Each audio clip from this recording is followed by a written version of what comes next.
Welcome to Strasbourg and the first plenary session of 2015. This is the European Year for International Development, and the EU is focusing on development assistance and alleviation of global poverty. Human achievement is also part of the package, which means discrimination faced by women and girls, particularly in terms of access to education, jobs, sexual exploitation and genital mutilation is included. This week's activity in Parliament has already reflected the EU's international focus. I've been involved with resolutions specifically referring to events in Turkey, in Egypt, in Libya and in Ukraine, and have had an opportunity to question the EU's policy chief, Federica Mogherini, on the importance of revisiting and re-energising talks on developing trade with India and Asia. But it won't all stop there.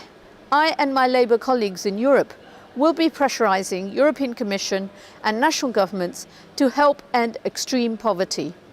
We can't allow these warm words to plummet before freezing because delivery fails. So why is the EU committed to a year for international development? Given that, and for some, austerity has become the mantra for economic policy, is now the right time? For me, the answer is yes. First, the EU has been providing development cooperation assistance since 1957. It's the world's largest donor. Second, each member state has an obligation to reduce and ultimately eradicate long-term poverty. This is a key EU objective. Third, I believe international development has the potential to lessen current threats to our global peace and security. Consider the distressing events of last week, Charlie Hebdo murders in Paris, in which 17 innocent people were killed.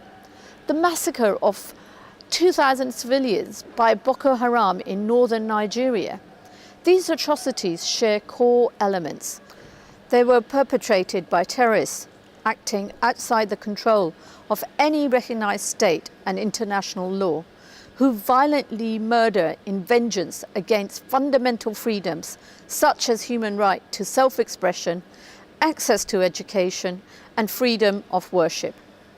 In 2015, we have an opportunity to promote peace and stability and stem the flow of disillusioned and dispossessed into terrorism. Goodbye.